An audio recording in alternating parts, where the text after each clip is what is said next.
Hello, everyone, and welcome back to another episode of the Bird Brothers podcast. As always, I am your host, Falcon, joined by the coolest bird on the podcast. He is the bro, Condor. How are you doing today, Condor?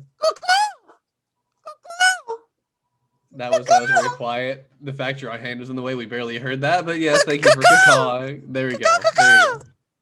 Okay, you can stop now. How are you? How are you doing today?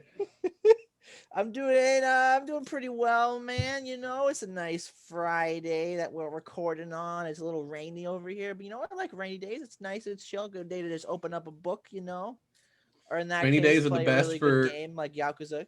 Yeah, I mean, rainy days are the best to sit on the couch under a blanket, read a book, watch a movie, maybe put a fire on in the fireplace if you feel like it, but it's summer, so probably not. All You right, know. so yeah, welcome to our Yakuza Kiwami 2 podcast, where we basically talk about the changes to the Dragon engine compared to the old engine from Yakuza Kiwami 1, where you can Hmm. actually go inside every single building and investigate instead of not. It's pretty cool. I really like it. Yeah. Yeah. Great game. Kind of reminds me of a Final Fantasy 15 a little bit. Just the way everything moves. Whoa, wow, really? Yeah. The road trip game? Yes, the road trip game. Anyway, we're not actually here to talk about Yakuza and Final Fantasy, although that would be fun to talk about one We day. aren't. We aren't. Oh, No. then I'm gonna go. Bye. Okay, bye. I'll do it solo. All right, quickest podcast ever. The anime is Kaguya-sama Love is War. All right. And it's about these two people who are madly crushing on each other, but they refuse to admit it because if they admit it, they become the weak one in the relationship, and they ain't weak, okay? They're both strong, independent high schoolers. Who don't All need right. no partner, but All right. No. secretly want each other. They secretly want each other so bad, and they're purposely trying to get each other to slip up in how they behave around each other. So they're the first one to send the text, ask the other one on a date, say I love you, etc., etc. You get it. That is a pretty good summation, I feel like, of it. But also, they're the student council president and vice president. Plot twist. Not really. Not That's really. just what they do. Plot twist? What do you mean plot twist? Hey! I'm drinking the tea today, okay? No, you were just Drinking the tea, okay? The that's Arizona not on green the tea, camera. There not you go. sponsored. Yeah, but you were drinking coffee earlier, you liar. Hey, it's a coffee and tea kind of day, Condor. What can I say? Oh, Oh, maybe there'll be some sodas later on. Caffeine all around. whoa! I'll drink to that. Yeah. All right. Anything you want to add about the synopsis that we haven't already well, said? it's not just the two characters, obviously, because you can't run a student council with just a president or vice president. There is the treasurer, and then there's the accountant, financial advisor, And the secretary. the secretary.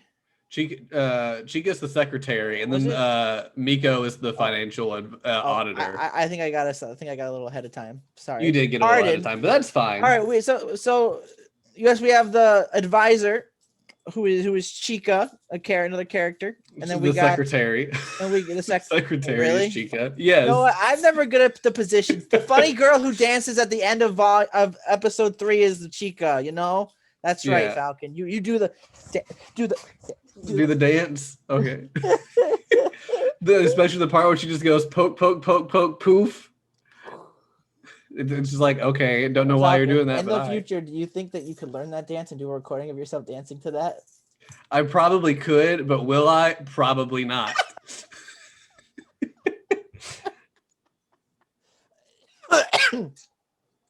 May or may not already know it. The world may never know. Well, I do. I know you don't, you liar. Anyway, so and then you have the best character in the whole show, who is the financial advisor, The Yui treasurer. Yeah, treasurer. I don't know yeah. the fucking names. Okay, leave me alone. Ishigami is the treasurer. He He's makes the sure best they character have in money. the show. He has the best backstory and the best character development ever. Really, he's one of the few we actually know their like whole backstory.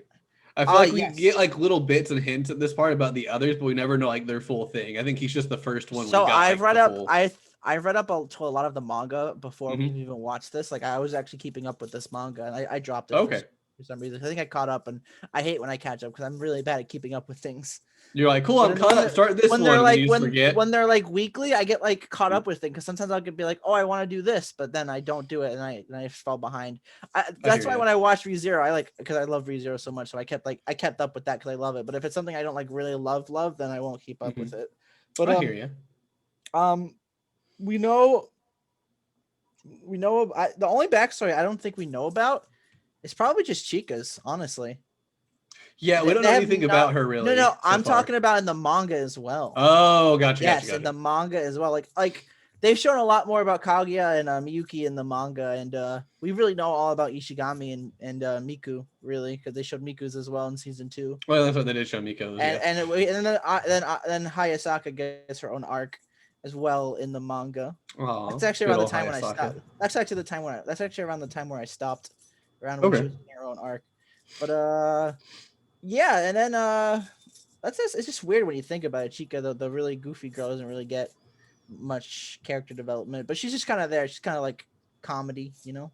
She's there to relieve the tension. She's very much there to instigate scenarios or to escalate scenarios. Really, let's play a game, the life game, or the game. I got another baby car. Or when they were playing to see when Kaguya was sick and like we should go visit, and they got the cards and she was cheating. She was cheating the whole time. Yeah. Oh gosh, yeah. She's one of my favorites. Really, I don't think there's any character in here that I don't like. I like all of them a lot. Which is good. Something that's really good about this show is that it's kind of like samey. It's kind of like you could probably compare the show with like Nisekoi in a sense, where it's not like rom-com-y and like it's rom-com-y, but it's not like a harem like Nisekoi is. But like at the same time, it's also unique, and the characters are kind of like bright and vibrant compared to like one-toned in a sense, right? You could say that. Yeah. They're not all very. There's times where they're one note, but that's everything. But yeah, they're all very complex. It also helps too that all of season 1 we had the 4 main characters plus really Hayasaka, and there were 2 other supporting characters, but they really only showed up once or twice, so they aren't really like Shirogane's sister and I think Chica's sister, right? And then the 2 students that were kept asking Kaguya and Shirogane for love advice. Those guys. But like besides them, like we really just focused on the main 4, and the best one, Ishigami, the best one of the 4, didn't even show up till episode 6 or 7, really. Yep. So he wasn't even in the first half. Technically, he was there. Technically, he was there, but the anime didn't focus on him. Yeah. He was in like that one scene where they're like showing all the student council members, and he's just like his face is like facing the other direction. He was sitting like with his back to us, and then I think a couple episodes later, like episode 5, we finally like are introduced to him and find out he's a student, but he just like stays at home all the time. He only shows up for meetings. I want to quit the student council. Oh. I think Kaguya wants to kill me. I mean, I don't blame him. He always had like the bad timing of walking in at just the wrong moment and getting a death glare. So I don't think you can really blame him, but whatever. But I guess we should go on and move on and actually start talking about the characters. I mean, yeah, we could. Yeah. So we'll start off with the title character, Kaguya Shinomiya. Now, here's a question. Would you consider Kaguya the main character? Would you consider Shirogane the main character? Or would you consider them duotagonists, I think they're called? They're both the main characters. Yeah, it's not dutagonist, it's like duratagonist or duratagonist. Something like that. I've never been good at pronouncing that word. I'm not good at pronouncing words in general. Yeah, I was very much always like an English fan, but I always pronounced that word wrong. We'll start with Kaguya just since she's in the title of the show. She is the vice president of Shuichin Academy. She reports only to the president Shirogane. She, however, has kind of an off-putting presence about her. Very standoffish. A lot of people are kind of intimidated by her. But she's very intelligent, and her family is like one of the wealthiest families in Japan, I think. Something along those lines. She's very fair-skinned, very dark hair, really, really red eyes. But yeah, a lot of people just kind of feel she's kind of cold and maybe a little irrational at times. She's not a very people person at all, which is probably due to her backstory a little bit. But That happens. But she also is more complex than that. We see her inner turmoil a lot, and she has her like really cutesy girly sweet side that she just doesn't really let anybody see. And then she's kind of got her like normal kind of cold personality that is what the majority of the world sees every day. What would you like to add about Kaguya Sir Condor? Sir Condor. Sir Condor. Well, you forgot to mention she's also a member of the archery club, which is actually shown in the second opening a lot. Where the opening starts with her shooting a bow. So yeah, she's like, but she's actually very much in love with Miyuki. Yes, and it's pronounced Shirogane. Please get it right. You've played Persona 4. Come on.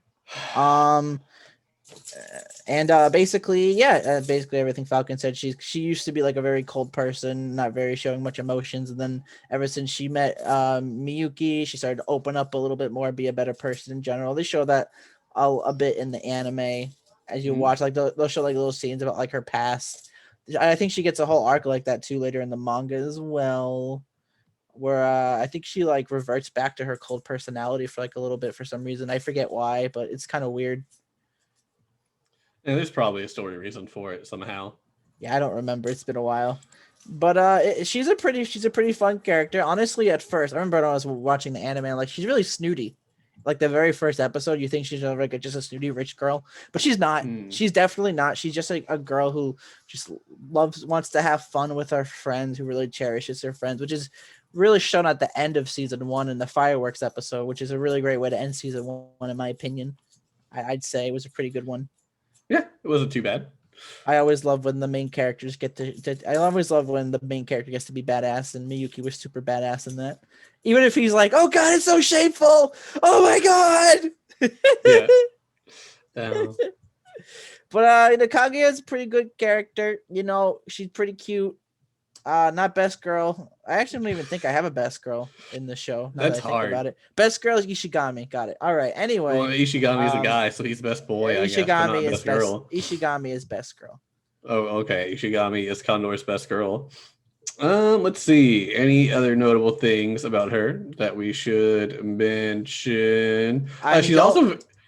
Don't look at the trivia facts. I'm not looking at the trivia facts because they have a spoiler. They have a spoiler. Oh no. Oh, but did you know that Kaguya has developed a glare fetish because of her love for Miyuki? Oh my goodness. Okay. She actually gets turned on when people glare at her. That's not creepy at all. She also loves shortcake too, right? Yes, and dogs. She also likes really creepy people with cat ears. We find out when she takes that creepy picture of Miyuki with the cat ears, and he looks like a complete weirdo that you would run away from on the street. And she's like, "He's so cute." And you're like, "Whoa, hold up there, girl. Don't be crazy now." Hey, when you're in love with someone, you'll think anything about them is cute, man. That's just how it is. It's also the one thing I always found weird about Kaguya is that like Chika Fujiwara is pretty much like her best friend, but yet she's always like ticked off at her all the time and is always trying to find ways to like kill her in like her head. You're no longer my friend. Like you're just a sack of meat. Yeah, like Fujiwara is like the only person who like is trying to be friendly with her. And she even says like, "Oh, Fujiwara is like my closest friend." And then you have one part, like I think it's midway through the first season, where she's dreaming about if she became the student council president, she would have Miyuki as her vice president. I was going to mention that. She would have Ishigami as her treasurer, and then she wouldn't even have Fujiwara as the secretary. It was the other girl. The girl who was asking her for love advice, whose name I forgot, like Kano or something like that. Who cares? It's not important. Yeah, like it was like Fujiwara wasn't even there. Like her dream student council doesn't even have her in there, and like that's supposed to be like her best friend. And she'll always be like, "Oh, Fujiwara is really not that evil," and then Fujiwara would be like, call Shirogane like Miyuki. And she's like, "That slut, how dare she call him by his first name? That audacity." Like, just instantly, like the slightest thing. Just how dare she do that? And then I think she calls him like Miyu at one point. How dare she give the president a nickname? He is the president. It's like, calm down. Like he He doesn't care. No, she's getting all up in her man, dude. Getting all up in her man, yeah. But like everything, like even when it's like she always just travels around, and because of her, we're not gonna get. It's just like Fujiwara. They were supposed to be like friends, and they didn't ever seem really like they were friends, except the one day they went out shopping, and then even then it's like Fujiwara's trying to hog Miyuki's sister off of herself, so I can't get close to her. It's like you just go talk to them. Like, there's nothing that you can't just go up there and join in the conversation. No, that's not how that works. It was really weird. That shows weakness. Always just, oh man. But all right, I think we've said enough about Kaguya. We can move on to Miyuki Shirogane if you feel the need to. Yes, let us move on to the next character. Yes. Okay. Yes. So we've got Miyuki. He is the other protagonist of the show. He is the student council president, which is odd because he's at a school of rich kids, and rich kids always are the president. So the fact here's some like scholarship kid at the school who's nobody is all of a sudden the president, pretty impressive, pretty controversial, but he seems well liked for the most part. He is very hardworking. He even says numerous times he doesn't really sleep very much because he's working too much. In fact, there's even that episode where when he was when they had disbanded the student council in season 2. Yeah, in between the elections for the next year. Yeah. Yes, and he looked all like awake. His eyes were all like up, and everyone's like, "Oh my god, you look horrible."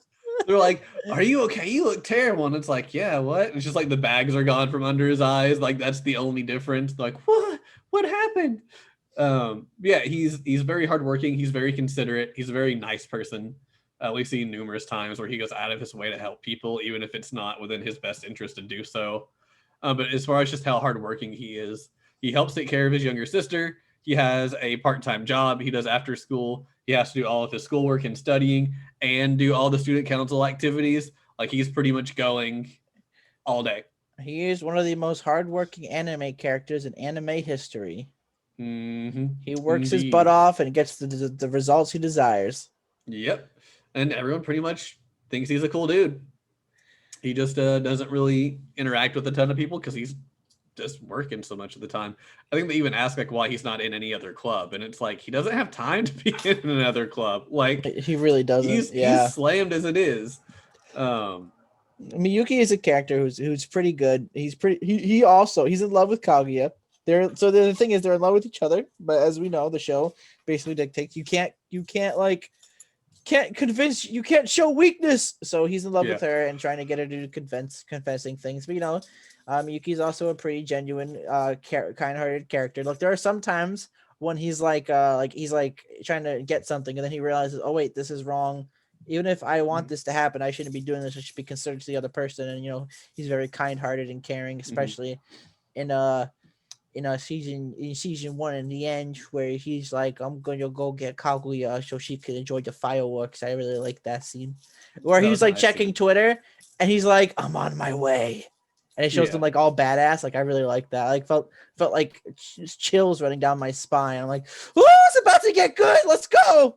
I like that moment in general because everybody in that moment acted pretty well. I mean, Fujiwara didn't really do anything, but she stayed there in case Kaguya made it to their point while the rest were looking. But yeah, I even like Ishigami, especially at that point, due to how his relationship was with Kaguya and how he acted. It was also really nice. We'll talk about Ishigami when we get to I know, I'm just saying, I just overall enjoyed that scene in general. Because that scene was a pretty good way to end season 1, honestly. It really was. Yeah. But yeah, Miyuki is a great main character. I really like him. I don't really know. There's a ton more. But we forgot to mention he also has a part-time job. Well, I said he worked a part-time job. Oh, I wasn't listening. When I said he was really slammed, he's doing this and this, and you're like, yeah. Thanks for nodding off on me. I mean, but did you know he's a handsome young man with blonde hair and dark blue senpaku eyes? What? It's crazy. I must have been blind this whole time. I thought he had red eyes and green hair. But did you know that Miyuki shuts down and falls unconscious if he doesn't refill his caffeine reserves every 3 hours due to intense sleep deprivation? Yes, they talked about it in the show. Whoa, There's that one scene where they bought like decaf coffee or something. I think, right? He drinks and then just like passes out on the desk. Yeah, he does because He's like, and you just see him like like at the nighttime and like switched it with decaf. Yeah. Oh my god, that was a good one. That was a good moment. I liked it a lot. But he's a very I've always liked or always liked. I didn't watch the show until this week. I appreciated how honorable of a character he was. Like there's the one scene where he goes to check on Kaguya when she's sick, and he has very much the opportunity to do whatever he wants to do, and he chooses to do nothing, which I found very honorable. He could have just been a scumbag. He even says so I guess we should have made it clear. I watched the dub. I watched Condor the watched the sub. In the dub, literally his line when that happened. So essentially Kaguya's sick, and when she's sick, she doesn't like have any memory of what she's doing. She's essentially like drunk. She literally grabs him and is like, "Come on, get in here. I can't sleep without you," and like grabs him into the bed, and he doesn't know what to do because he can't leave because she's like holding him into the bed, but he doesn't want to be there because he knows that's not like a good thing to do, even if they don't do anything. But he literally says, "Why is the universe giving me the opportunity to be such a scumbag right now?" Like, because she's just like, "Come on, sleep with me. Let's do all this." And like the Hayasaka, the attendant's like, "Oh, I'm just gonna leave the room for 3 hours, and I'll make sure nobody can get in and see what you guys do." Like he's just like, "What are you all doing?" Just like, "No, I don't want to do this. Let me leave." But he can't. And then you know, typical anime stuff happens after that with, "Oh, what are you doing in my bed?" But you know, that's besides the point. Nothing happened. What I did like though is they showed like a follow up to that. You know. Mm-hmm. Yeah, they followed it up the next episode. It wasn't later on that episode. I don't remember. It was the next episode. Yeah. But I just very much appreciate like that moment of character. Like any other romance anime protagonist would be like, "Ha! Whoa! They told me I can just stay in bed with them. Yeah, let's go." And then like, you know, things would happen. But he was very much restrained. It's like, "No, I can't do this. This is not honorable. She's not in like her right headspace right now. She's sick. Even if I really want it, no, I can't do this." Like, and he stayed in bed, but that's more because she was kind of like holding on to him, I think, at one point. No, I think he ended up falling asleep. Oh, that's right. He did end up falling asleep. He just ended up sleep deprivation, you know? Yeah. I'm sure Kaguya has probably one of the most comfortable beds ever, considering how rich her family is. So. Oh, yeah. And that bed is huge. What is it with rich people in anime and their beds taking up like half the room? Hey, I'm not gonna lie. If I was rich, I would have a giant bed. I love my fucking bed so much, dude. If I was rich, I would just have a bedroom in which the room was the bed, and you have a door to the bed. So if I want to sleep, I just close that door and then have the rest of my room there. You know, you just walk in and close the door. And interesting sleep. Take, but okay. Yeah. All right. Well, I think we can move on to the next character. All righty. Is it Chika? Yeah, she was introduced next. I figured we would just go. Yeah, that's fine. To her. So next up is Chika Fujiwara, the secretary of the student council, who is probably the most well-known character from the show because of how popular the Chika dance is, aka the Chikato Chika Chika, which is the ending in episode 3. Stupid dance, by the way. It is a really stupid dance, but I think that's why it caught on. It's just, we've already said she just like the circle where she's just saying poke, poke, poke over and over again. And really the song boils down to how great of a person she is and how she's like the star member of the student council when she's the least important member of the student council. Yeah, like, she's the least. Like she's just there to like relay information to other people, really. She's there to make, as you mentioned earlier, she's there to like really make tensions go away. You know, just be like a nice comic relief character. Or to escalate them, yeah. There's plenty of times where like, oh, cool. As long as this doesn't happen, and she just comes in and it's like, oh, do the exact one thing that doesn't need to happen. But she is also a member of the Tabletop Gaming Club. She loves playing board games. And we've seen a lot of times where she plays a lot of games with everybody, you know? I think my favorite was in season 2 when they were playing the real life tabletop RPG, and so they just have like the giant dice they're rolling to determine what happens at the very end. I know the D&D one. The disciplinary committee is here. We have to roll a 13 or higher to evade. 14, yeah. That doesn't mean we're just gonna leave, you know. Oh, this is gonna happen. Roll this to do whatever. You know, it was just like they're just walking around outside throwing die. I just thought that was funny as someone who's gotten into D&D lately. No, which one I liked? It was actually the last episode of season 2 where they're playing like the game where they blow up the balloon. And that reminded me of the Mario Party mini game, you know? It is a Mario Party mini It's the game. Yeah. Mario Party. I like that because when it was Chica's turn, she just goes like pop, pop, pop, pop, pop, pop, pop. So she starts off by being like, I forgot how she was talking. She's like, let's play that one thing where you have the thing with the air and you have to inflate it until it pops or something like that. And everybody's like, she doesn't mean what I think she means, right? And then she's like, it's a balloon. And she like puts a balloon on the bike pump and then just like immediately just starts frantically pumping it up, just like with this evil gleam in her eye. So she already starts off with this balloon the size that it normally would be popping. And then they're all going, like, they all start off like 2 or 3 pumps each. But then it gets to where this thing is like the whole size of the room. And they're all like slowly doing a pump because they don't want it to break. And then finally Chica, she's like, ah! And then stops. And then it's like, okay, your turn next. And just like walks away. It was everyone funny. just starts like getting scared of it, you know? And then she calls them out for being cowards. And then she does the same thing and runs away. Oh, but she's one of my favorites. She's definitely a perfect comic relief character. I'm gonna say a hard take real quick. Out of all of the main characters, I'm gonna say I like her the least. It doesn't mean I don't like her. I just think she just kind of brings the least amount to the table, really. As everyone probably knows by now, I love characters with character development, and she has none. She doesn't really have any in the show. From what I've read in the manga too. Maybe by now, because I read the manga probably a year ago. By now, she probably has like her own arc. I hope, but from what I know and my knowledge, that's why she's my least favorite character. But again, that doesn't mean I hate her. And watching the anime, because I've never watched the anime before. Okay. I never watched the anime before. I read the manga. So it's just like, wow, she is really like a really funny character to watch. Yeah, she's easily the character that could most. I mean, she could be taken out, and the show would probably still be good. But I think she really just like. No, I think she amplifies it. She adds because to the show. I'm not gonna say taking her out. Taking her out would be a different show. You know, I don't think so. But she's very bubbly. She's very energetic. She has a habit of cheating in games, which she gets caught on multiple times. She's very bad at it. In which case, one of the episodes, at least in the dub, she said, hey, you know what they say? It isn't cheating if you don't get caught. And they're like, yeah, but we caught you, so it is cheating. And she's like, oh, you're right. I like the episodes where she teaches Miyuki how to do things that he doesn't know, like the volleyball and the singing. Remember those? and it was the end of the volleyball one, and she looks at Kaguya. She looks at Kaguya, and she's like, "I raised that boy." And then she teaches them to do the dance too for the sports fest or whatever, where they're all the second years are gonna have to do the one like traditional dance or whatever. And then she's arguing over with Kaguya on how to best teach him.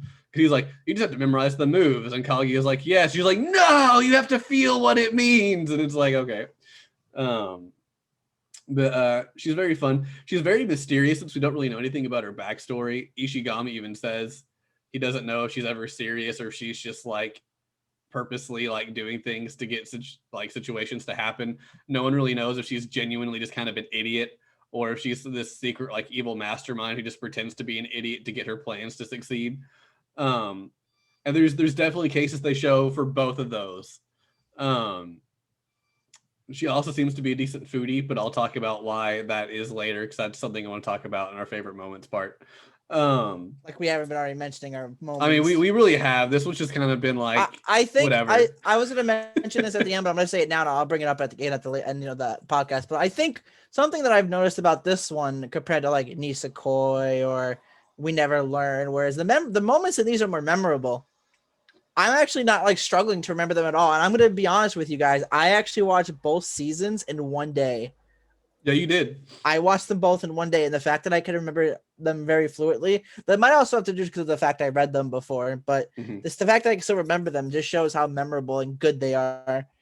You know, the moments are just like super well done, very memorable, very good, very funny. To counter that, I don't remember everything. I remember a decent bit. I feel like I remember more than I did with like Nisekoi and Bokuben. But also my work week has been slammed, so I've been watching that when I'm like very tired, so that doesn't help either. But you've been doing pretty good with remembering the moments. I You're doing have. them like really good and very memorable. There are some things that, like I said beforehand, there was a quote from an episode I finished this morning because I had to finish the last like 3 before we recorded this morning. I was like, I need to write that down. That's a terrific quote. I want to talk about it. And then I've already forgotten what it was. And Falcon, that's Don't remember it all. crazy. But yeah, it's there's some things. But yeah, Fujiwara is really great. I think she's a good character overall. Yes, very good comic relief character. I do like the moments too where Kaguya and Miyuki are trying to like, I want this to happen, but Fujiwara I think is catching on. Maybe Fujiwara will say it for me, and then like she just completely will say the complete opposite thing. Like, no, she let me down. Oh, it's like the episode. Yeah. I remember the episode you talked about. Kaguya's like, yeah, you shouldn't expect anything from her, really. Yeah. And she's just looking all like listless and like not caring. Her mind's like empty. It's great. Yeah, so great. But we can move on to the next character now. Oh, we're moving on to the best boy, the best girl, and the best character in the show. What the Yu Ishigami. Ishigami, treasurer of the student council. He is kind of a loner, wouldn't you say, Condor? Huh? Ishigami is kind of a loner. Well, yeah, and that has to do with his past, obviously, but I'm more into that later. But basically, he had an incident in middle school, and because of that, he is very much hated by a lot of his peers, especially the girls. They specifically mention girls, especially the girls. Yes, but yeah, he's a bit of a loner. He's a shut-in neat, likes to play video games, you know. Mm-hmm. But he also really cares for his friends and is really happy to have them at the same time. I think something that's not conveyed very well in season 1, and that's because going into it, I knew about his past and rewatching season 1 is he tried to show genuine feelings. Like, I know you made fun of it earlier, like when he complimented Chica's conditioner. Oh yeah. And I'm like, it was creepy, but at the same time, he was trying to be nice and friendly and give a compliment, you know. But it got kind of conveyed the wrong way. It was one of those situations, where he kind of just went too far. Like if he would have been like, "Oh hey Chica, did you change your conditioner? It looks nice," or like even if we just noticed the change, like, "I did, thanks for noticing." But the fact he's literally like, "You change your conditioner, you smell really good." The fact he added "you smell really good" made it go from like noticing a change and complimenting it to making it creepy because he's now smelling her all of a sudden. But yeah, like that's just something that like a high school guy would do. So that's not even necessarily really creepy to him. Be like, "Your hair smells different. Did you change your conditioner? I like it." And be like, "Whoa, wait, hold on. You know what I smell like? That's kind of creepy, bro." But you know, but thanks for noticing I changed my conditioner, I guess. Yeah, I really liked him. He very much doesn't even come to the school most of the time. He just stays at home. But he slowly starts coming to school more and more as he builds up his bonds with the student council. But he's terrified of Kaguya because she keeps giving him death stares. That's and he's right. Convinced she's a demon. Especially the episode where she was dressed up in that like theater garment. She had like the knife, and he was like telling Shirogane how much of a killer Kaguya was, and then she comes in like that, and Shirogane starts believing it too a little bit. he said he's like, because that was the episode. I think he said he wanted to quit the student council. Like I think the first episode we see. Yeah. When he asked why, he said because Kaguya wants to kill me. He's like, she doesn't want to kill you. He's like, no, she does. Every time I see her, she gives me this death stare and glare, and then she walks into the door. She's like, "What are you saying?" And she has like that like glazed over eyes, knife in her hand, and like blood splattered all over her. He's like, "Oh, what's going on?" And then you find out that Kaguya and Chica were helping the drama club with like costume fittings or something. So they were wearing like outfits for the play the school was doing. But yeah, it very much like, "See, I told you she wants to be dead." Yeah, it was pretty good. I'll let you mention other fun things about him since he is easily your favorite. Yeah, some other things that I really like about Ishigami is he has a lot of good moments in the show. You know, I don't actually remember anything beyond from the anime because it's been a while, other than like the major arcs and some major things. But like the funny moments, I don't really remember. But from the anime, there's a lot of good moments. Like, you know, it was the one after the Kaguya was sick, and you know, Kaguya went to go talk to that girl, and Shirogane went to go talk to Ishigami, and they're like saying completely other things. And Ishigami's getting like mad and upset. It's like, "Huh? What do you mean?" and stuff like that. I don't remember exactly what he said, but it was pretty funny. in general. But then he'd have the times where he'd say some like really controversial stuff, like when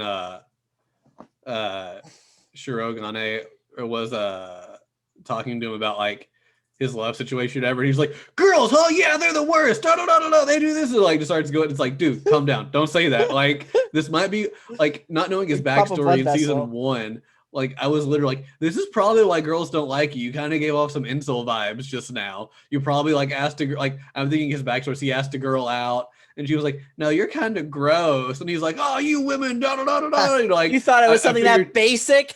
Yeah, I thought it would be something that basic at the time because we really didn't know him that well. So the fact is, like, he's a quiet guy who mainly keeps to himself, and then he just starts spewing this like anti-feminist crap almost. I was like, that's probably it. And then we find out his backstory. I'm like, oh no, that was just him having like a bad view on something. But that's not why. Did you pay attention to the episode titles as you watched the episodes? Not till the very end. And then I started because I saw like later on, like one of the episodes was like Ishigami opened his eyes too, and I was like, oh, maybe I should have been paying attention to these. Yeah, it does help if you're wanting a certain episode, you can see kind of what's going on. The episode where they've been hinting at his backstory for like ever since I think episode 10 in the anime, so like early on in the series. Remember the episode where they're studying and Kaguya studies with Ishigami? Mm-hmm. And that episode was titled Ishigami Closes His Eyes. Oh, okay. And then during the election, too, like not the one where no, it's the one where Miku is talking with her friend about her past and about how she got yeah. That one's called Ishigami only mentioned once, but that part is called Ishigami Closes His Eyes too. And basically, I think that's trying to show that Ishigami was the guy who gave Miku like the flower, telling her to keep going forward with her ideals and stuff, you know. Yeah. And then for the sports festival one, I think it's like he closes his eyes 3, and then it's Yu Ishigami and Miyuki Shirogane, and then it's called Ishigami Opens His Eyes, which is really good. It's just showing. I really like things like that, you know. I just like because it's mostly like, Shirogane wants to go on vacation or Kaguya wants to learn, or like those are the episodes. But when they get like really good like that, like you could tell something's going on. Like, why is Ishigami closing his eyes? Why are the girls like hating on him? Well, I really like how Kaguya stood up for him in that part right there. It was really nice. Yeah, I really did too. Because like he's just like, whatever, this is what happened. She's like, excuse you. Like, have you ever talked to this guy? Well, no, not really. It's like, cool, then shut up. It's like you clearly don't know him. You're just spouting what someone else told you. It might be true. I don't know, but I don't get that vibe from him. So shut up. Like, I liked that a lot. It was a good moment. But Ishigami is probably the best character in the show, hands down. If anyone disagrees, you know where to find me in Falcon's Discord. If you want to argue about why Chica is the best character in the show, I'm going to literally ban you from Falcon's server. I don't even care what Falcon says. You can argue with him. That's fine. If he bans you, talk to me. I will unban you and be like, Condor, will ban you again. Come on, man. Come on. No, but I understand if it was Shirogane or Kaguya, but if it's Chico you think is the best character, then the door is right there. Get out. Some people just like having laughs, and Chica gives them the laughs, Condor. Well, Ishigami gave us some laughs. He did, but Chica was nonstop laughs all the time. Right, because she's just a joke. Oof. Don't dab to that. That is not worth a dab. Oh, but I dabbed anyway. Oh, well, okay. Anything else you want to say about Ishigami? No. Okay. Well, I'll save the rest for when we talk about the episode, so we go in more detail. So we've got 2 characters left to talk about. Hayasaka is next because she was introduced technically next before Miku. Yeah, I was gonna ask. I was like, do you want to talk I next, or do you want to talk Miku? So we'll go to I next. Who is Kaguya's essentially like attendant or maid, I guess. Kind of like her right-hand person. That's right. She is very responsible, which she kind of has to be given what her job is. She seems very intelligent. She's very street smart, which is something Kaguya is not. I won't mention, but Kaguya is very naive about a lot of things. Or I guess ignorant, I should say, about a lot of things. And I is kind of not. So I kind of teases her along with things, but she also is just constantly telling her like, who cares if you look weak? You like Miyuki, just tell him like this is getting tiring. I'm tired of hearing about it. Just ask, get it over with, and move on with your life. But she's always there for her. She always has Kaguya's back, even in really weird scenarios, like where she made the comment about winning over Shirogane would not be hard. And she's like, oh, well, you do it then. She ends up having to try to woo Miyuki into loving her instead of Kaguya to show it can be done. And she almost succeeds in one day. I wouldn't say she doesn't succeed at all. No, I wouldn't say she came close. Just because I said she almost succeeded. Best girl doesn't mean anything. Yeah, so I don't know. I'm assuming the narrator is in the Japanese version as well. Is that correct? But he did not say that. Okay, so the dub, they have a narrator, and I didn't know if I was gonna like it at the start. So when I started watching, I didn't one expect the narrator, and two, it kind of threw me off for how it was doing things. It seemed to me like he was trying to be like the narrator in the Sergeant Frog dub, but not succeeding as well in the first couple episodes to me. And I was like, this is kind of giving me weird vibes. I don't know what's going on, but by the end of it, like the narrator was part of the best parts of the show. But yeah, there's literally one episode where the narrator is like, and this is why Hayasaka is the best girl. And it was like, okay. And like they realized that like the show is silly enough. Like the narrator just needs to do what he wants to do and just go with it. So he's moving over the top and exaggerated. What was else? There's some other narrator line that he said that I just lost it. And I can't think of now what it was. Dang, was it in season 1 or season 2? I think it was season 2. Try to remember. Come on. I'm trying, but it'll probably come back to me later on. But there were plenty of times like the narrator was like stole the show away. Well, I guess that's one thing I did not get during the sub, unfortunately. Yeah. Also, though, I didn't know really what to expect going into the show. I had a completely different view, but we can talk about that later. When we're not. Yeah, I actually love to hear about that. But Hayasaka is a supporting character. She doesn't really get much of her arc until like in the manga, where it's a good arc. I'll say that. But she basically let her like just be Kaguya's support. But she has some decently funny moments as well. Like the one where she just wants to relax in the bath that she's making, but Kaguya's like, I want to make a Twitter. Help me make a Twitter. Oh, yeah. Emergency. My favorite part about that was not only did she not just get in the bath, she got a lounge chair to put in the bath. She didn't have to sit on the floor of the bath. She could be like lounging in a lounge chair. And I don't know why. That just amused me to no end. And I'm taking a bath. Have fun. I need help. Emergency. Oh, making a Twitter account. Why can't I see his tweets? He's protected. You have to follow him to do it. But I don't want to follow him. That'll make me look weak. Well, you either follow him and see the tweets or text him and let you know. I can't text him. He hasn't texted me yet. It's like, oh my, like keeps getting pulled out for just the dumbest crap that's supposed to be the end of the world. That was a great scene. But then also she has the moments like where the fireworks episode where she kind of fills in as Kaguya so Kaguya can go do the fireworks, which was one of the issues I had with the show because I didn't think they explained that part very well. What part? The fireworks? Yeah, about like how she was being banned from the fireworks. So it's just like, literally the explanation was like, your behavior has been, it wasn't even like bad. It was like your behavior has been, I don't even remember, but it was kind of like, you're not acting exactly how we want you to act, so we're not letting you go. Like, it was like, what did she do? I think that's just the thing with like rich families when the maybe I don't know, but it was literally like she was given no explanation. We don't see her act in any like unbecoming way, or maybe that's what your behavior has been unbecoming lately. But it was like okay, and then she's like, I can't go. It's like, what did she do?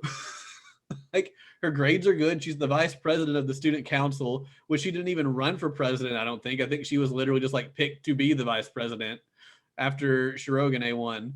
But it was literally just like, okay, like she seems to be doing pretty good. But that was just something else. Like I didn't get that plot. But anyway, she's literally like, oh, you sneak out, I'll dress up as you and like cover for you type deal.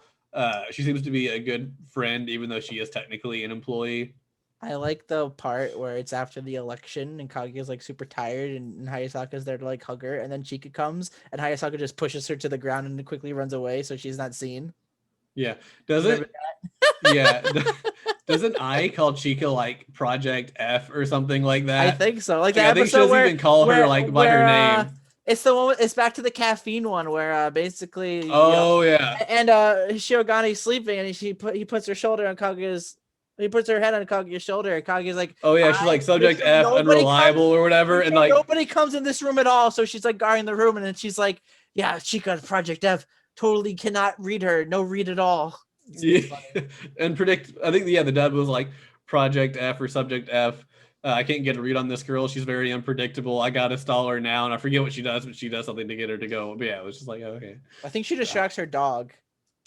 Oh, that's right. She's walking her dog, and the dog is like running like crazy, and so she like throws the dog bone, and the dog just turns, and that's what it was.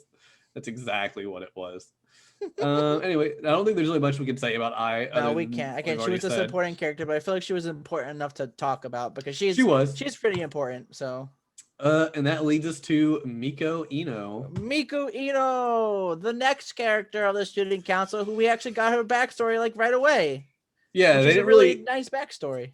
I feel like they kind of had to because we were bringing her into the student council dynamic, to where even if we didn't know a lot about like Kaguya and Miyuki and Chika at that point, we at least knew a little bit about them. Like we got to know them as Chika's family, and we know like a little bit of stuff. So like bringing her in, I think it felt. They kind of were like, let's go on and get it out of the way. That way we can have more like relatability and likability to her. But she is a first year who decides to run against Shirogane in the student council election when he is going to be reelected. She's really the only person gaining any steam to try to overcome him. Well, because Kaguya was too busy trying to get everyone else out of the competition. Yeah, well, there's only like two other people I think besides them that were running anyway, and they got one to drop out, and the other one like was clearly not a threat. Like nobody was gonna vote for that person. So she's there, and she's very, very. I wouldn't really say strict, but she very much is a rule follower. We didn't get much about her, but what we did, we got plenty of, in my opinion.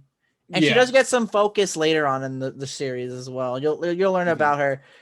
Actually, my hint at it. The second opening, you know how when Kaguya shot the arrow at Miyuki in the opening, and how everyone like looked back or reacted to the opening to the arrow. Miko didn't react to the arrow at all. Yeah. You look back at it, you'll notice she just keeps looking forward and doesn't care. Her friend reacts, but she doesn't react. Yeah. That's a little interesting. What could that mean? That's all I'm gonna say. That's all I'm gonna say about that. But basically, basically she's a rule follower. She likes shaved heads for some reason. It was they talked about that in the dub, was that shaved heads have been proven to keep boys coming to school on time. Yeah, because they don't have to take care of their hair. Yeah, the rules that required shaved heads, but they didn't have to fool with their hair in the mornings. Yes, Falcon. What a really textbook like answer. I'm sure you didn't read that anywhere. I did not read that anywhere. Right. Okay. I don't believe all up here. You mean right here? Poke, poke, poke. Yes, right up here, and then it's gonna go poof. Does that mean it goes out of your head? Yeah, poof. But she very much has a sense of justice and decency. She very much wants to. She feels that Kaguya and Miyuki have kind of let the school like drop or whatever. I think my favorite scene with her is when they're doing the debate for the student council election. And she's really nervous. She's really bad in front of people, and which is another reason why I really like Miyuki, because he just, even though he doesn't have to and can just let her like sit up there and just run off the stage when her time's up, not saying anything. Well, you know, the reason why he did that is because of Ishigami, because he's the best boy. Yeah, and he finally says, he's like, yeah, we could win in a land sign by doing this, but I want to win fair and square. Like, I think win honorably is what he said. I agree. So he goes up there and like really starts like that scene as well, like antagonizing her, like trying to like starting a debate, basically starting a nice debate. Yeah, he went up there and was kind of like, oh wow, like, do you not have anything you want to do? And don't look at those people. Look at me. Tell me your points. And that. Yeah, he went up there and he was able to get her like kind of get her back on track, but it did it in a way that was a really great debate. I think they said the debate went on for what, like an hour and a half, half an hour, something like that, and like said it was silent the entire time. Like they got everybody's attention and everybody was listening. Yeah, and she's talking about didn't make that stop, you know. Yeah, I mean, I think they were God. just stunned. Yeah. But yeah, like we had before with Kaguya was like, look, the year the schools had the most amount of money to do things and do good was, this last year when we were running things. If we do it, we can make it even better. Da da da. And then she comes vice versa, like, yeah, but look at how our reputation is. Every year our reputation goes down. Everyone thinks we're just, stuck up rich kids who have too much time and money on their hands, and like the rules I have will help us get our reputation. Like they have this great back and forth. He's like, cool, but does reputation really matter overall? Like they had a really nice back and forth. I thought of like explaining their ideals and debating it, which wouldn't have been possible without Miyuki and Ishigami kind of coming to that, And of course, at discussion the off end, screen. Shirogane wins, obviously. Mm-hmm. But he decides to invite Miku to join the student council as well and get some experience. Mm-hmm. But also, basically, the thing with Miku is people made fun of her in the past for like her rules and Mm-hmm. what she did. And after the debate, people started to like her more and respect her. Like, oh, you were so close. I voted for you, man. Next time, you'll get Yeah, him she next almost time. won. They beat her, but because of that debate, she caught up a lot. I think there was a Yeah, difference of like 30 votes, I think 30 or 40 votes, something like that, which yeah, it was really super isn't close. that much. But yeah, But she I really like. becomes the new student council member, making their student council Mhm. members to 5. She's technically the financial auditor. Pretty much she has to look through all their financials that they're wanting to spend, and if she has objections, like raise objections to it, which kind of lets her still like do that. But she also is on the public morals club, and she also pretty much becomes like the disciplinary committee. She's kind of like that hall monitor that's just going around pointing out everything wrong you're doing, um, with her buddy. And I really liked her friend a lot too. I thought her friend could use some more screen time. I think she doesn't get an arc, but she gets more like a time in the manga as well. Because even the friend was one of the few people with like Ishigami who's like, why the heck are people giving him all this crap? Like, I know what happened, kind of deal. Like, I liked her a lot. She seemed like a level-headed character that I would just love to have seen more of. Even like she talked about, I'm not doing the student council because I want to. I'm doing it because I'm trying to help Miku. Like, it's very much like I could care less about this, but she's very Okay. passionate about it. Well, Kaguya-sama Love is where it has good characters. What can I It really say? does. That's what's like. I don't think there's a single character in here I don't like, except maybe one guy from Ishigami's Oh yeah, backstory. that guy was an asshole. The girl, I don't really blame because I get it. Like I'm like, I get it. And we'll But talk the about guy that is more just kind of like, later. yeah. I'm just saying. But anything else we need to say about Miko other than the fact she's the character who walks in at the worst time to get wrong assumptions? Yeah, no, I think we're good there. Okay. We're good. We can move on, I guess, to the you want to talk about Music. the character poll actually that I have pulled up? Oh yeah, do the character poll. So unfortunately I tried looking a little bit for the character polls, and unfortunately I only got one for season 1. I couldn't get one for season 2, unfortunately. Or like or from like the manga. So this only has 6 characters and Miku isn't on it. First place we got Kaguya. Second place we got Ishigami, of course. Third place we actually got Hayasaka. Fourth place we got Shirogane.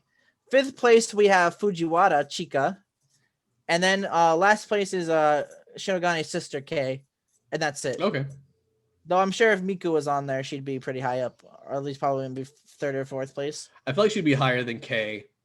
Just because Kei didn't Kay's really not do really in there much, that much. in season 2. Yeah, she's just more of a side character. So She's really just there to have Kaguya be like, I need to get close to her so I can be closer to her brother. Yeah. And then only to find out that like they're not close as siblings. It's like, oh yeah, we don't really do anything. He's just there. He's kind of gross. I ignore him. Yeah, I feel like that's a decent character poll. I think it makes total sense for the yeah, rankings. especially that I have Ishigami in 2nd place. I like that. Kaguya at first surprises me a little bit, but not by much. Like I think Ishigami's better. And I feel like some of the other characters, but some of the characters I think are better than her aren't on the poll yet. So, Though it looks like during the top 10 anime of the year for the year of 2020, Kaguya-sama got 1st place. Season 2 did. I really liked it. I think it definitely was worthy of it. I didn't watch a lot of anime from that year yet so far, so I'll have to see like what else was out last year that it was in competition with. But yeah, it definitely, I think, is cool and good with that. But I guess we should talk about the openings next. The openings and the endings, my friend. That's right. I've So, actually been listening to the second opening for a little bit while we've been recording. yeah. Because the second opening is a bop, in my opinion. It really is a bop. I hate the title of it, but it's a bop. You don't like Daddy Daddy Do? What's wrong with you? I hate the name of it. It just anyway. So the opening for the first season is called Love Dramatic, which is by Masayuki Suzuki. And it wasn't bad, but I feel like it was really kind of unfitting It's okay for the show a little bit. It was a little bit unfitting. Personally, I actually ended up skipping it like during the last few episodes because I'm like, yeah, this opening's okay, but it's not like the best. It's very forgettable. I feel like if I remember openings later, I'm gonna remember Daddy Daddy Do and not Love Dramatic. Daddy Daddy Do. I hate the name. It's so I feel Daddy, like Daddy gross Do. when I say it. But I mean, it starts off like that, you know. It's just like whatever. But yeah, it's fine. Give it a listen. But you're not gonna remember it like you will remember. If you were to listen to Love Dramatic and Daddy Daddy Do, you are most likely gonna hear Love Daddy Daddy Do over Love Dramatic. They're sung by the same person, but like this is just a better song. It is. And what about the ending theme of season 1, Falcon? What's that one called? That is called Sentimental Crisis by Halka. I think I'm saying that right. Yes, I actually really like the ending theme. I think it was better than the opening. I would agree. I think this is one of the rare times that I like the ending of season 1 better than the opening of season 1. That's right. And there's still nothing much to say about it. It's nice. It has like a little visual where it's like I don't know, they're like dressed up in like this like weird thing. Kaguya's like a prisoner or something, and Ai's there, and then Shirogane, Ishigami, and Chika are trying to save her, and then she like gets out of the plane and grows angel wings, and Shirogane catches her in a plane. It's weird. I think it's trying to reference something, but I don't know what it is. Unfortunately, I'm not smart enough for that. Yeah, but it was a really nice song, really nice bop. The visuals were nice, you know. And then we did have one other ending in season 1 for episode 3. We have the Chika dance. Are you sure about that? Yeah, it was just episode 3. No, it wasn't important. But it was called the Chikado Chika Chika. Very beamy. You've probably seen it, even if you haven't seen the show.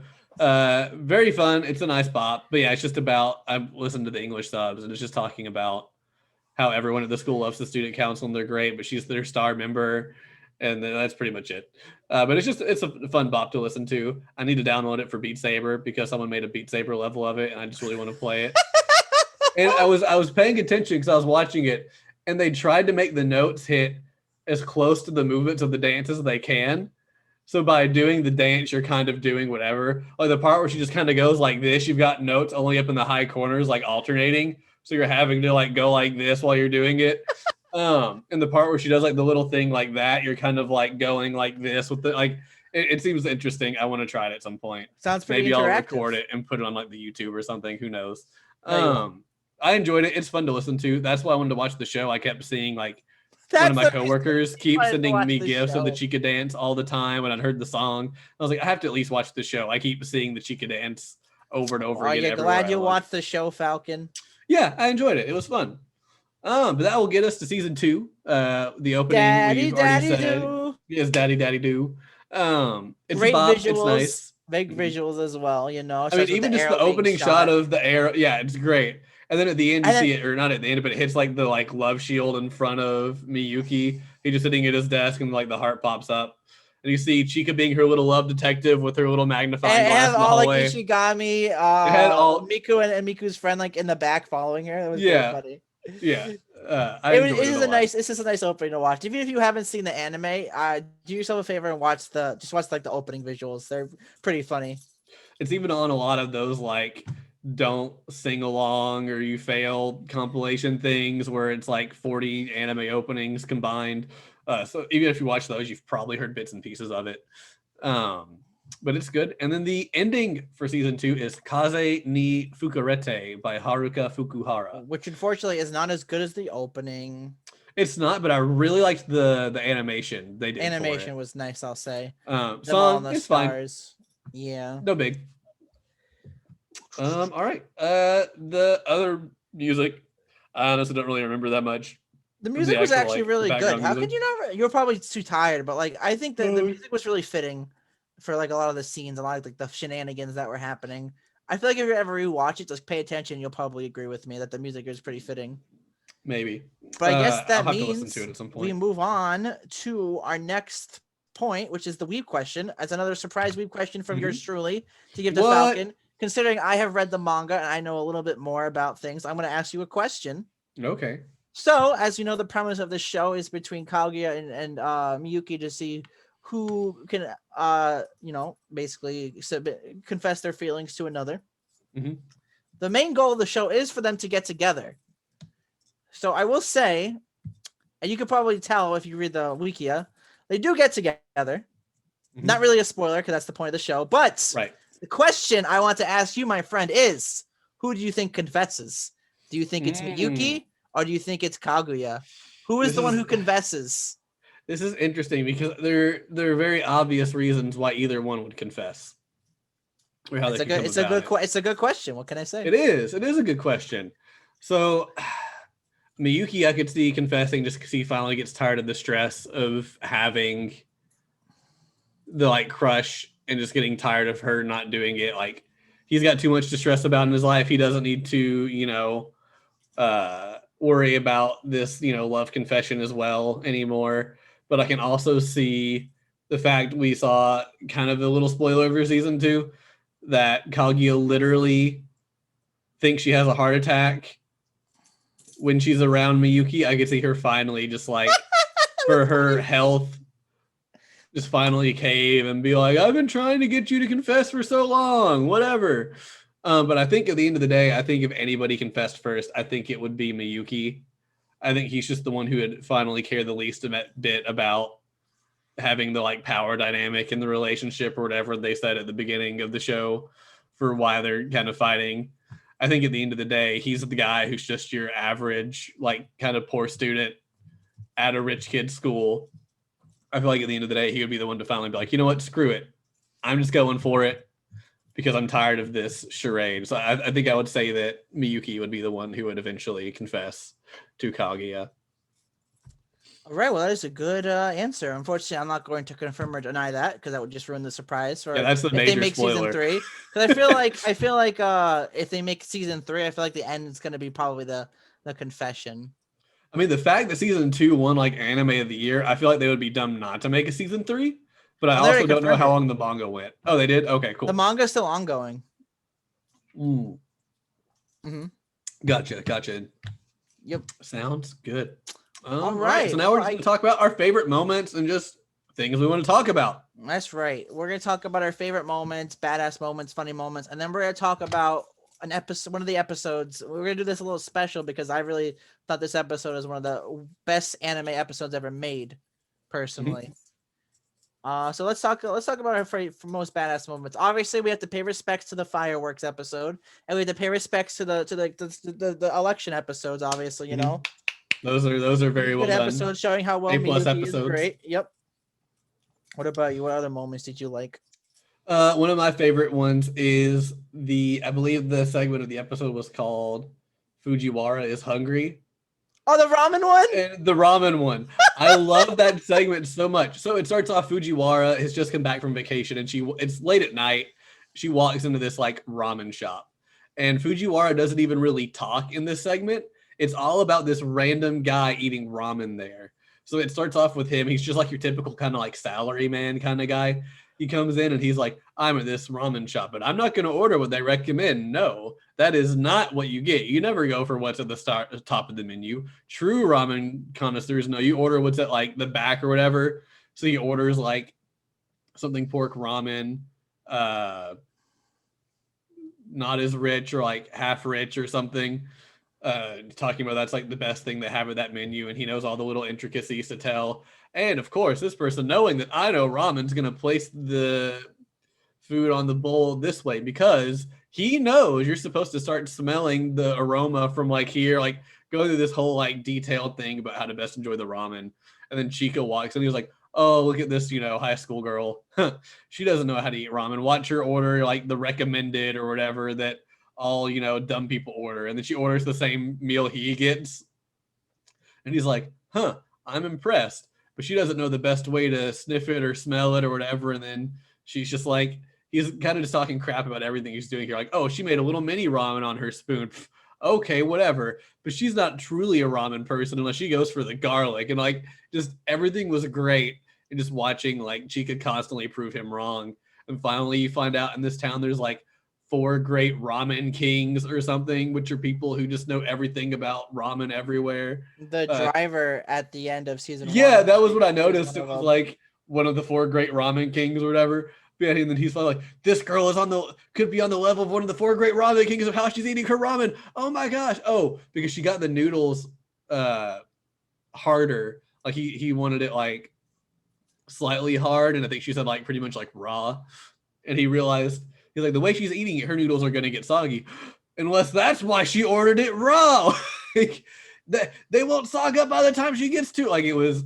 I just loved it. Everything about it was great. It was hilarious. Just like I loved watching like the ramen maker and the dude are like freaking out and have like these like impressed looks, and Chica's just over here like humming a song in her head and doing whatever. Like I just loved it. It amused me to no end. Yeah, and then the fact on the fireworks episode, the taxi driver was one of the 4 ramen kings. I liked that it was just like a throwback to literally what was just filler for the sake of having a filler. Yeah, I enjoyed it.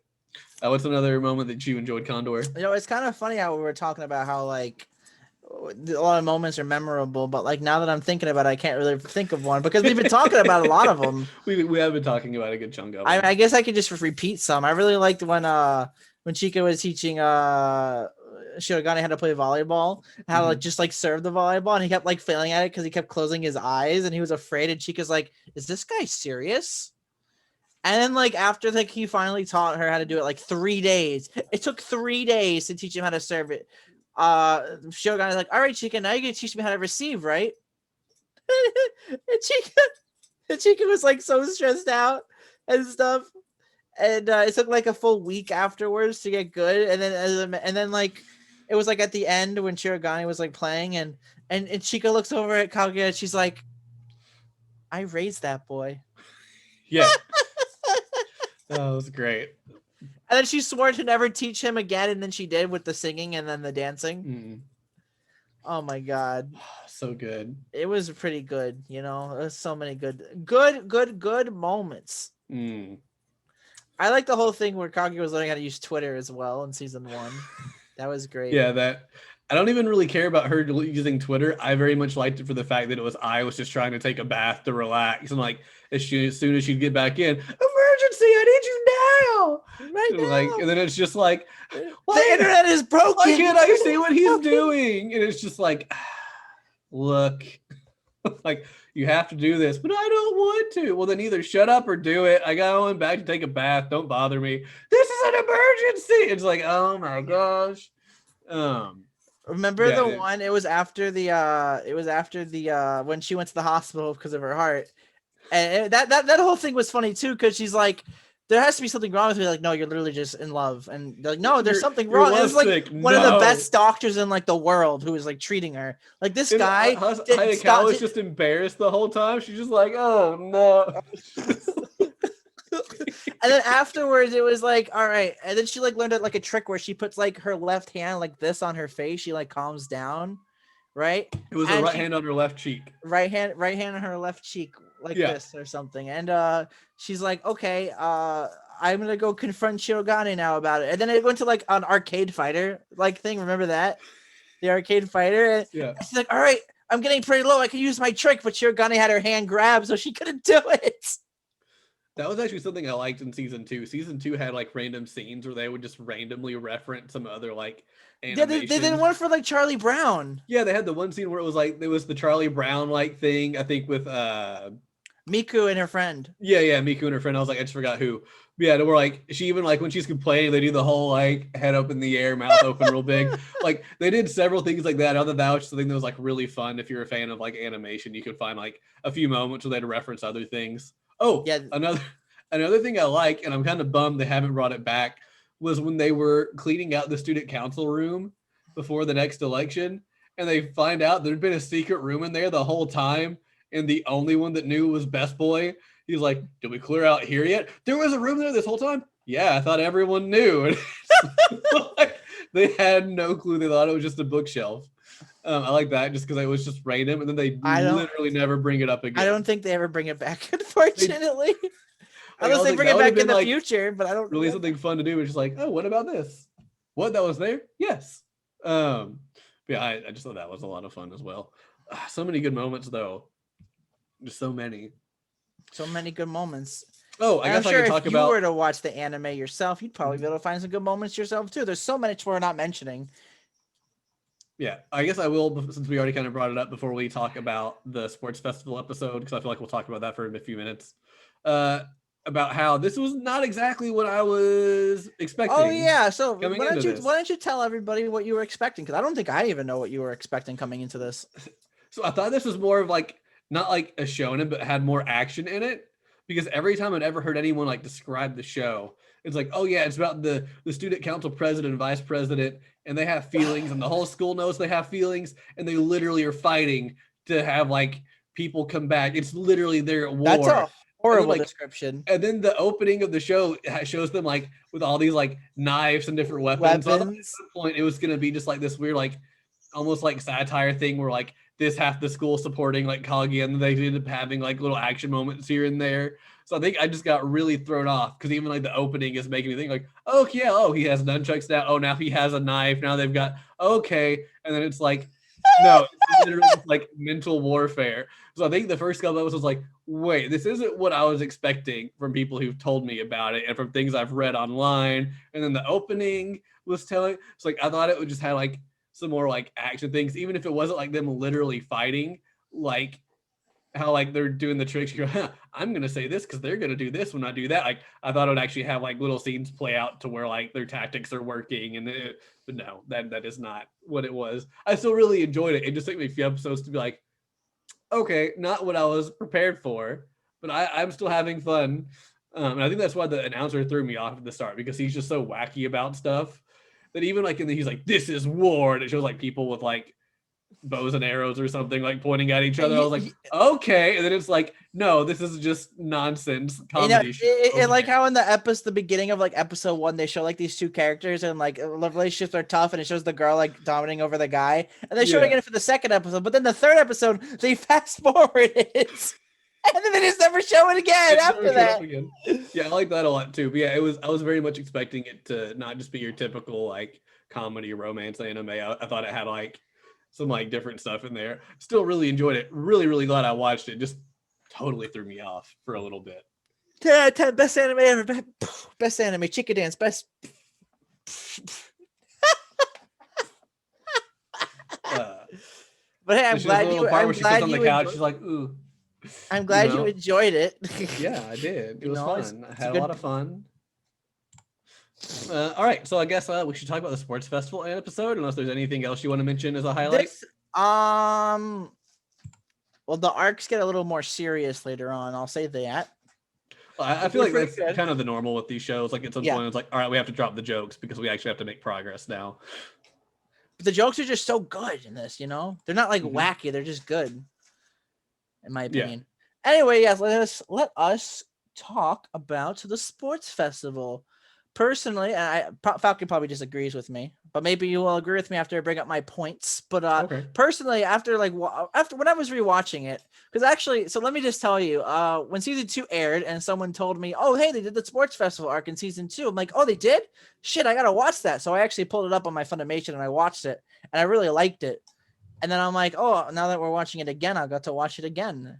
And I watched it subbed, and I actually did tear up because I even though I knew what was happening, I just thought it was really sweet. I thought the message was really nice. Basically, you got like this character, and I don't want to get this might be a bit of a spoilers, but basically the problem, Ishigami's past, is basically the fact where he wasn't in love with this girl, but there was this girl who would like go out of his way to talk to him in middle school and be like a sweetheart. And basically you get to hear Ishigami's like thoughts. It's like, I didn't like love her, but the fact that she would talk to a loser like me really like made my day. And he just wanted like the best for her. So then she entered a relationship with another guy, and he's like, usually I hate relationships, but I really honestly wanted her to be happy. And you think everything's going great. And then you find out that her boyfriend actually is cheating on her with another girl. And Ishigami hears about that. He could tell that the guy was lying. And unfortunately, Ishigami has had a really strong sense of justice and stuff. So he tried to uh talk to the guy about it, and the guy's like, I'm not gonna do that. Why would I give it up to a girl who's willing to give it to me? And she's like, hey, if you just drop it, I'll let you see some things. And he shows him a phone. I assume it's probably the girl naked or something. Probably. He probably has like pics of her. And he gets like really pissed off, and he just like literally starts like punching on him, like beating him up, punching his face, because his thoughts are, I don't want anyone else to date him because of his perfect face. If no one likes him because of his face, then he'll be single forever. So he starts punching him and beating him up and like stuff like that. And all the other students come in and start watching. It's funny how a teacher didn't come like really fast, you know.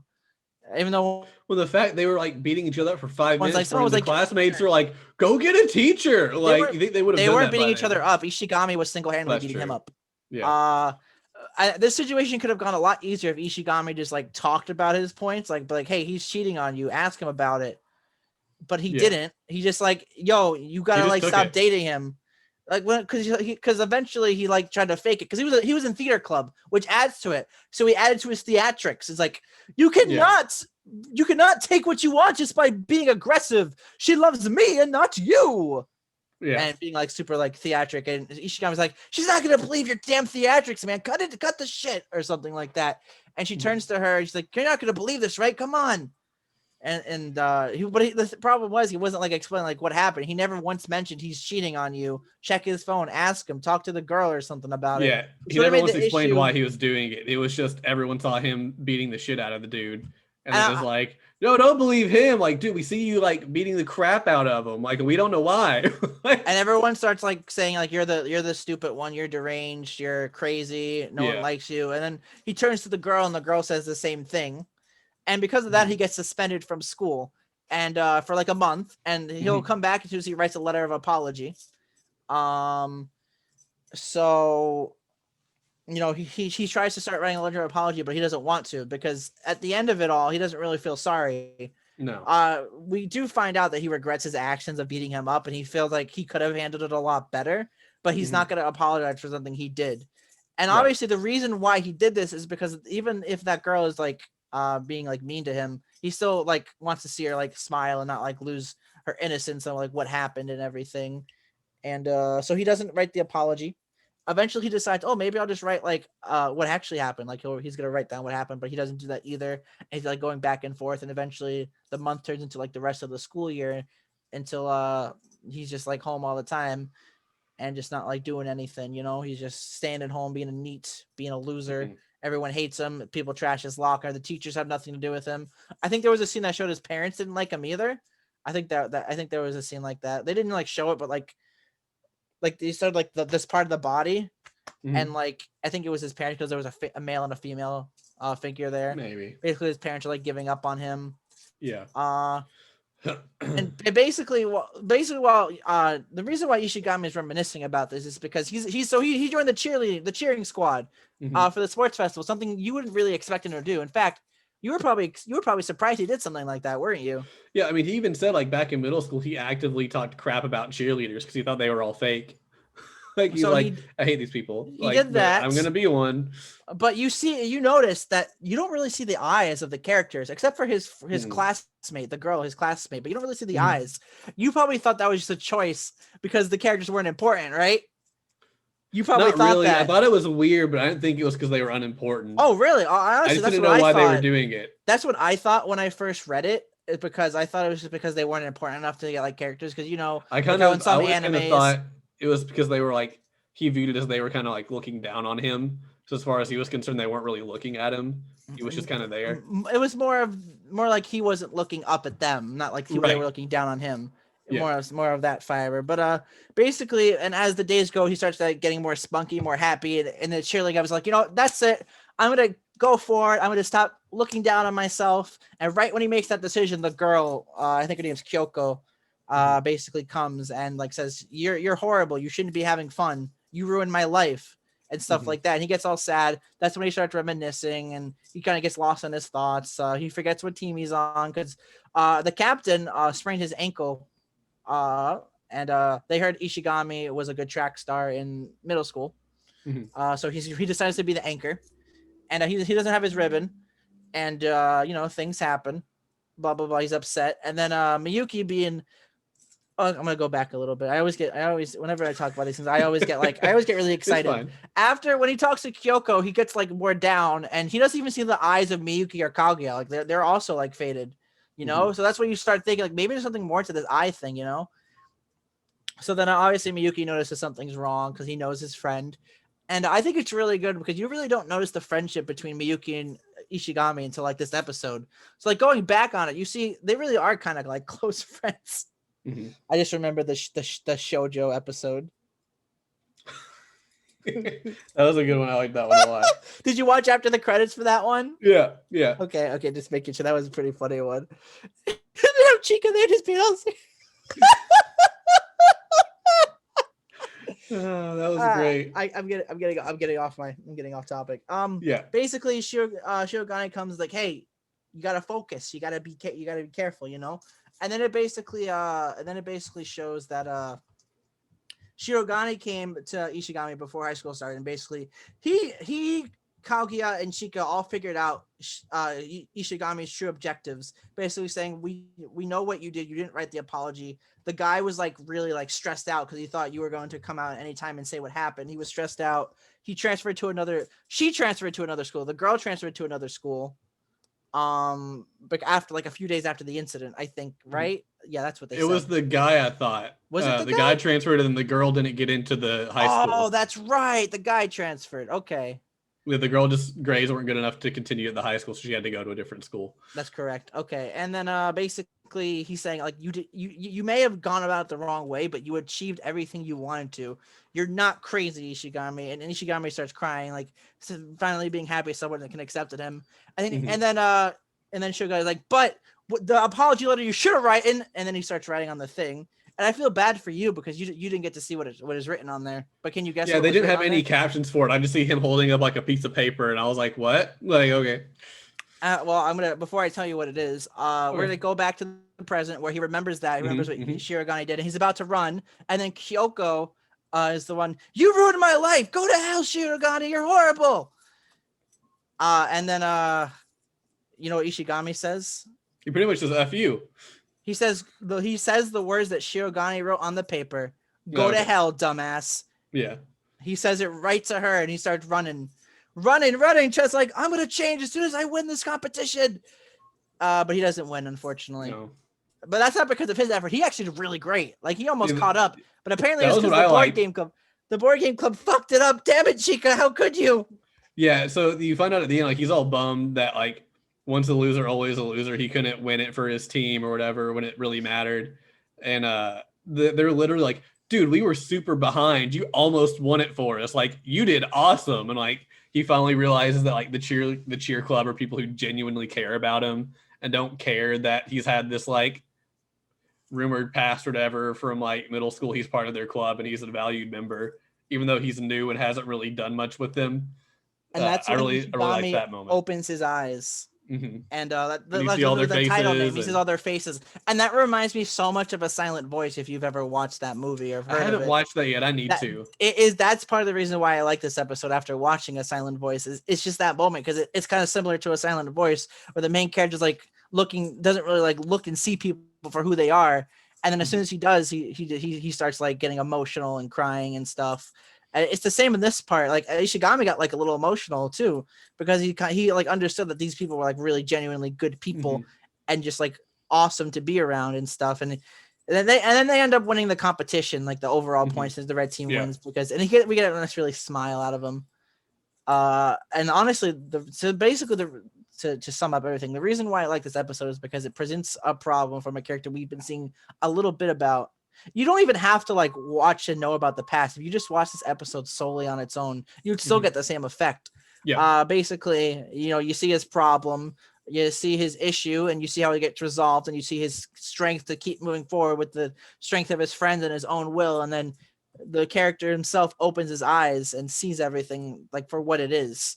And this character's not even the main character of the show. It's just one of the other side characters, you know, not like an important character, but he's still like a leading character. He's like the second tier main character. So you've got like Kaguya and Miyuki who are like the two main characters, and then Chika and him are next, and then you've got all the supporting cast below them. Yeah, and I feel like it's great that they gave this character like his own moment when he. Honestly, I love when authors do that because they don't have to do that, but they still do. They don't. They could just like you're deemed to side character duty. That's all you are. You don't even get anything. But they decide we're gonna give him personality. We're gonna give him character, and that is personally why I think episode 11 of season 2 is probably one of the best episodes ever written for anime and like in general. Yeah, it's really good. And then even the stuff that didn't focus on Ishigami were great in that episode. We have Miyuki's dad showing up to the sports fest. No, that was episode 10. Was it episode 10? The sports festival was. Oh yeah, it was 10 to 12, right? It didn't even play the opening for the Ishigami episode. That's right. Focused on all of Ishigami. Yeah, you're right. But you're thinking of episode 10. It was still part of the sports fest. Where Kaguya was like talking bad about he was talking bad about Shirogane's dad was talking bad about Shirogane, but Kaguya's like defending him. That one was funny. Good. It is funny, like, oh, this is my dad, and she's like, ah. That's his daddy. But yeah. Now, hopefully, you agree with me in saying that episode is one of the best episodes ever. After hearing my points, I think it's one of the best episodes of the show. I don't know if it's one of the best episodes of like anime in general. I personally think it is. Very much liked. Let's see. But yeah, that episode was great. Even just like the whole fact of he could have explained what he was doing to the teachers when asked. He could have been like, he's dating her. I overheard him on the phone in the hallway, and he's cheating on her. I wanted him to like come clean, and he wouldn't. He could have explained something to where like it made sense as to what he was doing, but he just like whatever. Because he wanted to protect the smile of the girl, and he achieved that. And you kind of see at the end. I didn't mention it, but at the end, you kind of see Kaguya kind of like stepped in a little bit and prevented the Ogino, I think his name was Ogino, to like coming to the school or anything. He kind of like put her like power forward. Yeah. Because she likes Ishigami as a friend and she's happy to be friends with him. Yeah. Good episode. Good episode. Best episode. Best Ishigami. That's like I hate Ogi or whatever the guy's name is, but the girl I don't really like blame too much because she still doesn't know what actually was going down. Yep. She just thinks that Ishigami. Yeah. So it's like I don't get mad think she's terrible for hating Ishigami because from what she saw and the fact he didn't explain whatever happened, like, yeah, I would think the exact same thing if I saw this guy just literally destroying this other dude and be like, oh, like the whole lie he made was that Ishigami had been stalking her or something. And like when he confronted him about it or whatever, like he got violent. So that's why none of the girls at school like him. They think he's this like stalker kind of guy. But he's nothing like that. We've never seen anything he's not like at that all. in the show. But yeah, that's just from the rumor that the jerk started back in middle school that kept getting spread around. I'm like, oh yeah, he's just a stalker. He stalked this girl and then beat up her boyfriend. Like that's the story going around. It's like, oh, stay away from that dude. He's crazy. When that's not true at all. But he also doesn't care enough to like explain his side of the story at all. He just wants to like move on. That's I feel like why it's really nice. But I guess that's really all we should have to say. We should probably start wrapping it up unless there's anything else that you have left you need to say about Kaguya-sama. No, I feel like we've really covered everything we've had to for both seasons. All right. So we will do our recommendation if we would recommend this or not. I will start off. Okay. So I think this is a terrific show. You should definitely give it a shot if you like comedy shows or even more like romance kind of based shows. Although the romance isn't it's prevalent, but they don't make progress, I guess, really. Like there's in the English show, there's plenty of times the narrator's like, it's been 2 weeks and we're still laying on the floor. Did you really expect anything else to happen with these two? Yeah, literally in the first episode, they're like, oh, they're trying to get each other to confess to each other. Then 6 months pass. Yeah, we're still in the exact same spot. It's like it's very slow moving on that front, but that's also part of the charm of the show is that they're both stubborn enough. They're not going to be the one to give in. I guess the only thing that really progressed was their love for each other that they had. Yeah. Like at least that grew. Their feelings grew, but they didn't ever make any like progress on actually becoming an item or expressing their feelings. But I like it. I think it's really great. I think it's it's not out there enough. A first-time person could easily watch this, but it's unique enough that a longtime anime fan's probably gonna like it as well. Hell yeah. I think as far as like an actual rating, I would probably give it an 8. I really like it. It kind of threw me off a bit at the start, but that's more on me and not on the show. I'm sure if you were to go back to the beginning, you'd probably appreciate it more now. Probably. I think a solid 8. I don't think it's anything that's gonna be like remembered as a classic in like 20 years. Most likely not. But I think it's just gonna be solid. I think it's gonna stay probably have like a small niche that constantly finds out about it throughout the years and appreciates it for what it is. But yeah, I would give it about an 8. Say, yeah, you should probably watch it if you enjoy comedy shows. What about you, Condor? What would you rate? 100 out of 10. 100 out of 10. Okay. 100 out of 10. Totally 100%. Okay. So this show is really good. Basically, it's pretty. It's like basic, but it's like basic good, you know. Mm-hmm. But it's like also unique in its way, where the characters aren't like singular tropes. That they actually have like, you know, they have their own like character. They have their own like traits, their own things that like push them apart. I honestly remember all the characters' names, even their last names, and that's kind of like weird for me. That's right. So it's weird, but I do. Isn't that weird? Mm-hmm. Probably because they mention it a lot. It's in the titles as well. They do a lot, yeah. Point. Anyone would probably like this, though. I feel like if you're like not into anime, maybe this wouldn't be a good first anime. I would give it a few episodes, maybe like a good second anime, which is kind of a weird recommendation. Like after you get like a gist of what anime is, mm-hmm. Like, oh, maybe I could watch this one. So, and considering I feel like season 1 ended at a good point with the fireworks, and season 2 ended super well with the sports festival, and then the thing with Kaguya's phone, that was also really sweet, mm-hmm. as well. How they started a group and they showed all the pictures. So, because Kaguya was bummed about the fact that she broke her phone and she wouldn't be able to look at her pictures anymore, but because they all started a group, they all got to share their pictures, which is really sweet and nice, really wholesome vibes there. So I'm actually going to give this show, I'm going to give the show an 8 as well. Maybe an 8.5. 8.5, I'm going to say, because it's just a really good show. It'll just grow to be even better, more like great as well. And they ended at a perfect point with season 2. And it's just overall a good time. I think anyone will enjoy it, honestly. If you just sit down and watch an episode, you could probably just watch, as long as it's not like one of the plot episodes, like the sports mm-hmm. festival or the fireworks one. You'd probably be able to, you could watch any episode like right from the get-go and maybe able to like understand it and laugh and probably have a good time. Mm-hmm. And the sub is better than the dub. Yeah, the dub is very good. So if you actually do like dubs, this one will let you down. But I feel like either any way you watch the show, you're going to have a fun time with it. It's just a good quality show. But anyway, this has been our episode on Kaguya-sama Love is War, and we will be back next week with another episode. Condor, what are we watching next week? You want to know what we're watching next week? I want to know what we're watching next week. You poor soul. Oh. So I've decided that it's been a while since I've read the manga of this series, and unfortunately the anime isn't as good as the manga, but I'm like, hey, no, it's a good time to watch it. We are going to be watching Yamada and the Seven Witches. Okay, I think I know what you're talking about. Yes, this is actually one of my personal favorite mangas that I've read. It's complete right now, but unfortunately it's not like super popular, but it is really good.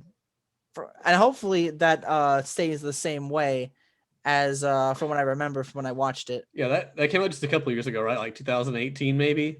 No, I can look it up.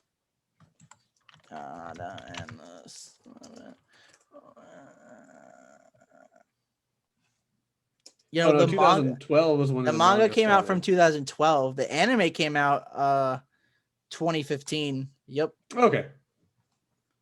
I wasn't too far off, but far off enough to be wrong. Oh, because the manga ended like quite a while ago in 2017. So, wait, is that? Oh, that's funny. It started the same day and ended the same day, February 22nd. Not bad. All right. Well, if you want more Bird Brothers content, you can check out all the other episodes we have on most podcast services. I think we're pretty much on all major ones at this point, except for maybe Pandora and Stitcher. I need to do Stitcher. It's the only one I can't like integrate from the site we normally use, so I have to make an account there, and I just am lazy. But it's pretty much available everywhere else. You can also go to the website directly at or birdbropod.podbean.com. We have our full list there as well. Also on Twitter at birdbropod. And we have a Discord. We'd love to talk with you. Hop on in there. Link is in the description below. And this has been our podcast. And we're also getting very close to 1,000 downloads. So we appreciate it very much. We will have a live 1,000 downloads episode. We're still working details on it. If you have any comments on what you want to see, let us know in Discord or on Twitter. We're open up to doing whatever you guys are interested in hearing us talk about or do, whether that's just a normal episode live or if that is more Q&A-ish, just whatever. Maybe do both. Maybe have the episode and then do Q&As at the end. Who knows? But we hope to see you all there, and we will give you more details on that when we have them. Condor, anything else you want to say to the people before we fly away? Okay. This has been Falcon and Condor, talking Kaguya-sama. See you next week for Yamada-kun, and goodbye. Go play Yakuza.